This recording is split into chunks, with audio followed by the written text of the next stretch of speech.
Price the Lord. ദൈവനാമത്തിന് മഹത്വമുണ്ടാകട്ടെ. എന്നെ കേൾക്കുന്ന എല്ലാ പ്രിയപ്പെട്ടവർക്കും കർത്താവായ യേശു ക്രിസ്തുവിന്റെ നാമത്തിൽ ഞാൻ എൻ്റെ സ്നേഹവന്ദനങ്ങൾ അറിയിക്കുന്നു. നമ്മുടെ ജീവിതത്തിൽ നിന്ന് എല്ലാ മണി സ്ട്രെസ്സും നമുക്ക് എലിമിനേറ്റ് ചെയ്ത് കളയണം. ബൈബിളിനകത്ത് നമ്മളെങ്ങനെ മണി വറീസ്, സാമ്പത്തികത്തെക്കുറിച്ചുള്ള വറി, അതിനെ എങ്ങനെ ടാക്കിൾ ചെയ്യണമെന്നുള്ള പ്രിൻസിപ്പിൾസ് നമുക്ക് കണ്ടുപിടിച്ചിട്ട് നമ്മുടെ ജീവിതത്തിന് ഒരു ചേഞ്ച് വരണ്ടേ ദൈവമക്കളെ? അല്ലെങ്കിൽ ഈ മണി വറീസ് നമ്മെ കീഴ്പ്പെടുത്തും. അതുകൊണ്ട് നമ്മുടെ ഫിനാൻഷ്യൽ സ്ട്രെസ്സൊക്കെ ഒരു കാം ആൻഡ് പീസായിട്ടുള്ള ലെവലിലേക്ക് കടന്നു വരുവാൻ്റെ കൊണ്ണം നമുക്ക് ദൈവസന്നിധിയിൽ സമർപ്പിച്ചു കൊടുക്കാം. ഇന്നത്തെ ചിന്തയ്ക്ക് ആധാരമായിട്ട് സങ്കീർത്തനം 37:5, Psalm 37:5, നിൻ്റെ വഴി യഹോവയെ ഭരമേൽപ്പിക്കുക, അവനിൽ തന്നെ ആശ്രയിക്കുക, അവൻ അത് നിർവഹിക്കും. Praise God. ഇന്നത്തെ ലോകത്തിൽ നമ്മൾക്ക് ഏത് വിധത്തിൽ നമ്മുടെ ഫിനാൻഷ്യൽ കാര്യങ്ങളിൽ വരുന്ന സ്ട്രെസ്സിനെ ഒന്ന് റെഡ്യൂസ് ചെയ്യാമെന്ന് നോക്കിയാൽ നമുക്ക് മനസ്സിലാകും അതിനുള്ളൊരു സോഴ്സ് അല്ലെങ്കിൽ ഒരു ഗൈഡ് തിരുവചനം മാത്രമാണ്. ആദ്യത്തെ പ്രിൻസിപ്പിൾ എന്തുവാന്ന് പറഞ്ഞാൽ അത് ട്രസ്റ്റാണ്, ഒരു ആശ്രയമാണ്. മത്തായിയുടെ സുവിശേഷം 6:25-34 വരെ നിങ്ങൾ വായിച്ചാൽ മതി. അതിനകത്ത് എഴുതിയിട്ടുണ്ട്, നീ ഒന്നിനെ ഓർത്തും ഭാരപ്പെടേണ്ട, വറിയടിക്കേണ്ട. നമ്മുടെ ഫിനാൻസ് ഓർത്തും വറിയടിക്കേണ്ട കാര്യമില്ല. കാരണം നമ്മെ സ്നേഹിക്കുന്ന നമ്മുടെ loving father God cares and provides for us. അതുകൊണ്ട് നാം എന്ത് ചെയ്യണമെന്നറിയാമോ? എല്ലാ വറി, എല്ലാ ഭയത്തെയും വിട്ടുകളയണം. എന്നിട്ട് ഒരു ചെറിയ പൈതലിനെ പോലെ ദൈവത്തിൻ്റെ കെയർ നമ്മോടുള്ളത് എത്രമാത്രം വലുതാണെന്ന് മനസ്സിലാക്കി അതിൽ ആശ്രയിപ്പാൻ്റെ ഗുണം നമുക്ക് കഴിയണം. സദൃശവാക്യം 3-ാം അധ്യായം അതിൻ്റെ 5-6 വാക്യങ്ങൾ. Proverbs chapter 5 versus 5 and 6. സദൃശവാക്യം 3, proverbs 3 versus 5 and 6.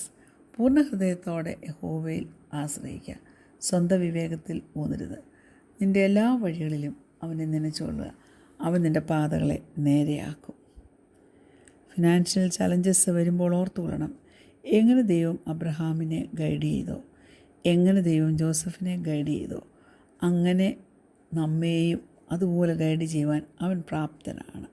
അതുകൊണ്ട് നമുക്ക് അവനെ ആശ്രയിക്കണം, അവനിൽ ആശ്രയിക്കണം, അവനെ വിശ്വസിപ്പാൻ കഴിയണം. അങ്ങനെ വരുമ്പോൾ നമ്മുടെ എല്ലാ സ്ട്രെസ്സും ഉരുകി മാറും. രണ്ടാമത്തെ പ്രിൻസിപ്പിൾ സ്റ്റുവാർഡ്ഷിപ്പാണ്. ഫിനാൻഷ്യൽ സ്ട്രെസ്സ് റിമൂവ് ചെയ്യുന്നതിനകത്തെ ഒരു കീ ഫാക്ടർ അത് സത്യമായി നിലനിൽക്കുമ്പോൾ തന്നെ എനിക്കും നിങ്ങൾക്കും ഒരു റെസ്പോൺസിബിലിറ്റി, ഒരു റോള് ദൈവം തന്നിട്ടുണ്ട്. എന്തിനാ? ദൈവം നമുക്ക് വേണ്ടി ആദ്യം ചെയ്തു തരാനായിട്ട് പോവല്ല, നാം അത് മാനേജ് ചെയ്ത് എങ്ങനെ മുന്നോട്ട് കൊണ്ടുപോകുമെന്ന് അറിയേണ്ടതിനായിട്ട് നമുക്കൊരു പാർട്ട് പ്ലേ ചെയ്യാനുണ്ട്. ദൈവവും അതിന് നമ്മെ സഹായിക്കും. ഞാൻ പറയട്ടെ, ഗ്രേറ്റസ്റ്റ് ഫിനാൻഷ്യൽ സ്ട്രെസ്സസ് അത് നമ്മളെ ചിലതൊക്കെ പഠിപ്പിക്കുകയും ചെയ്യും ജീവിതത്തിൽ. ചില സന്ദർഭങ്ങളിലൊക്കെ നാം നമ്മുടെ പാർട്ട് നല്ലതായിട്ട് ചെയ്തു കഴിയുമ്പോൾ നമുക്ക് തന്നെ സ്വസ്ഥത ഹൃദയത്തിൽ ദൈവം തരും. പിന്നെ നമുക്ക് അവനെ സിംപ്ലി അവനിൽ റെസ്റ്റ് ചെയ്യാം. whatever things he has promised in his word, those things God will accomplish it. God will bring it to pass.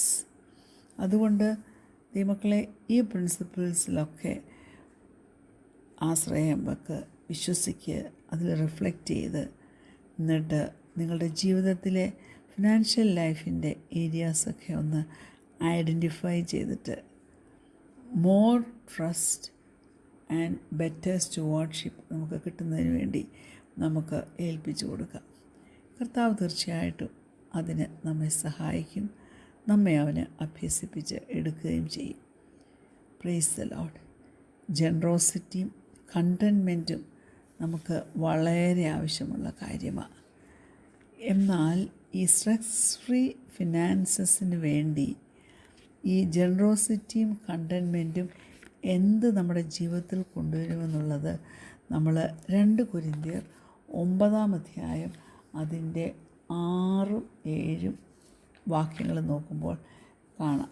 2 Corinthians chapter 9 versus 6 and 7. Price the Lord. അത് ഇങ്ങനെ പറയുന്നു: എന്നാൽ ലോഭമായി വിതയ്ക്കുന്നവൻ ലോഭമായി കൊയ്യും, ധാരാളമായി വിതയ്ക്കുന്നവൻ ധാരാളമായി കൊയ്യും എന്നോർത്തുകൊള്ളുവിൻ. അവനവൻ ഹൃദയത്തിൽ നിശ്ചയിച്ചതുപോലെ കൊടുക്കട്ടെ, സങ്കടത്തോടെ അരുത്, നിർബന്ധത്താലും അരുത്. സന്തോഷത്തോടെ കൊടുക്കുന്നവനെ ദൈവം സ്നേഹിക്കുന്നു. ദൈവം ഒരു ചെയർഫുൾ ഗിവറിനെ സ്നേഹിക്കുന്നുണ്ട് കേട്ടോ. അനേക കാര്യങ്ങൾ നമ്മുടെ ജീവിതത്തിൽ നമുക്ക് അത്ഭുതമായിട്ട് തോന്നും. കണ്ടൻമെൻറ്റ് നമ്മൾ കാണുന്നത് ഫിലിപ്പിയ ലേഖനത്തിൽ നാം കാണുന്നുണ്ട്. ഫിലിപ്പിയ ലേഖനം 4 അധ്യായം അതിൻ്റെ 11, 12, 13 വാക്യങ്ങളിൽ നമ്മൾ നോക്കുമ്പോൾ ഫിലിപ്പിയൻസ് ചാപ്റ്റർ 4 വേഴ്സസ് 11 to 13 ഇങ്ങനെ പറയുന്നത്: ബുദ്ധിമുട്ട് നിമിത്തമല്ല ഞാൻ പറയുന്നത്, ഉള്ള അവസ്ഥയിൽ അലംഭാവത്തോടെ ഇരിപ്പാൻ ഞാൻ പഠിച്ചിട്ടുണ്ട്. താഴ്ചയിലിരിപ്പാനും സമൃദ്ധിയിലിരിപ്പാനും എനിക്കറിയാം. തൃപ്തനായിരിക്കാനും വിശന്നിരിപ്പാനും സമൃദ്ധിയിലിരിപ്പാനും ബുദ്ധിമുട്ട് അനുഭവിപ്പാനും എല്ലാം ഞാൻ ശീലിച്ചിരിക്കുന്നു. എന്നെ ശക്തനാക്കുന്നവൻ മുഖാന്തരം ഞാൻ സകലത്തിനും മതിയാകുന്നു. Praise God. ദൈവം നമ്മെ ക്ഷണിക്കുന്നത് എന്തിനാണെന്നറിയാവോ? നമ്മൾ സമാധാനം അനുഭവിക്കാൻ വേണ്ടിയാണ്. അതുകൊണ്ട് ദൈവം നമുക്ക് തരുന്ന ഈ വചനങ്ങളൊക്കെ, പ്രത്യേകിച്ച് ഓരോ കാലഘട്ടത്തിൽ കൂടെ നമ്മൾ ജീവിതത്തിലെ പ്രതികൂലങ്ങളിൽ കൂടെ കടന്നു പോകുമ്പോൾ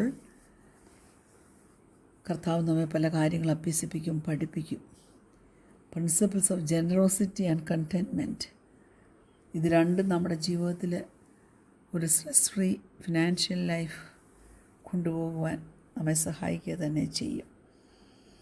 അതുകൊണ്ട് നമുക്ക് നമ്മുടെ ദൈവസന്നിധിയിൽ, ദൈവകരങ്ങളിൽ നമ്മെ തന്നെ നമുക്ക് ഏൽപ്പിച്ചു കൊടുക്കാം. ബുദ്ധിയും പ്രാർത്ഥനയും അത് നമ്മെ എപ്പോഴും സ്ട്രെസ് ഫ്രീ ഫിനാൻസസിലേക്ക് കൊണ്ടുപോകത്തുള്ളൂ. ജ്ഞാനം മുന്നമേ അനേക കാര്യങ്ങൾ സദൃശ്യവാക്യത്തിൽ നിന്ന് നമുക്ക് പറയാനുണ്ട്, പഠിക്കാനുണ്ട്. Price the Lord. പ്രോവേർബ്സ് 21:5 ഇങ്ങനെ പറയുന്നു. പ്രോവേർബ്സ് 21 അധ്യായം അതിൻ്റെ 5 വാക്യം ഇങ്ങനെ പറയുന്നു: ഉത്സാഹിയുടെ വിചാരങ്ങൾ സമൃദ്ധി ഹേതുകളാകുന്നു, ബദ്ധപ്പാടുകാരൊക്കെയും ബുദ്ധിമുട്ടിലേക്കത്രേ ബന്ധപ്പെടുന്നത്. Praise God. Prayer is our direct line to God. I am convinced most of us woefully underutilize. ഫിലിപ്പിയ ലേഖനം 4 അധ്യായം 6, 7 വാക്യങ്ങൾ പറയുന്നത് നമ്മുടെ ആങ്സൈറ്റി എല്ലാം നാം അവൻ്റെ മേൽ ഇട്ടുകൊള്ളാനാണ്. അതുപോലെ ഫിനാൻസസിൻ്റെ കാര്യവും നമുക്ക്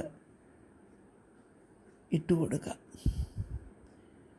ഒരു international effort to pray and commit, to lay all the financial worries before God and exchanging them for His peace and return. നമുക്ക് ദൈവസന്നിധിയിൽ കാത്തിരിക്കാം.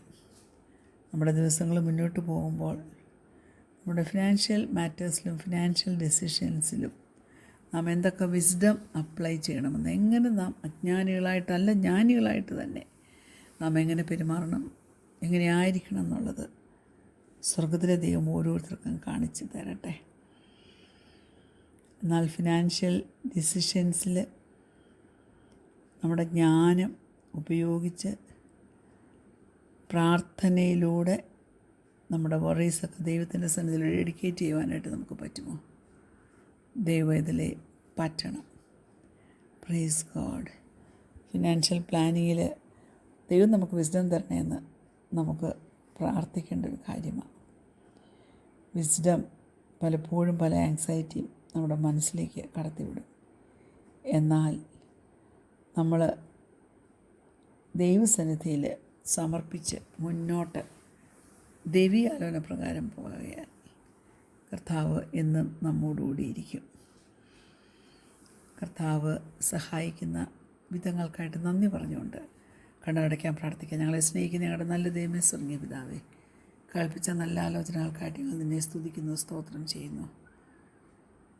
കർത്താവേ, കൃപയിൽ ഓരോരുത്തരെയും നീ സൂക്ഷിച്ചുകൊള്ളുമാറാകണമെന്ന് പ്രാർത്ഥിക്കുന്നു. ജ്ഞാനികളായിട്ട് ജീവിപ്പാൻ, അജ്ഞാനികളായിട്ടല്ല കർത്താവ്, ജ്ഞാനികളായിട്ട് ജീവിപ്പാൻ നീ കഴിയണം, സഹായിക്കണം, അനുഗ്രഹിക്കണം. വാതിലുകളെ തുറക്കുമാറാകണം, ഇരുമ്പോടാമ്പലുകളെ ഖണ്ഡിച്ച് കളയുമാറാകണമെന്ന് പ്രാർത്ഥിക്കുന്നു. താവേദിൻ്റെ മക്കളെയൊക്കെ നീ സഹായിച്ചാട്ടെ, അനുഗ്രഹിച്ചാട്ടെ. യേശുവിൻ്റെ നാമത്തിൽ തന്നെ ആമീൻ. Praise the lord. God bless you all.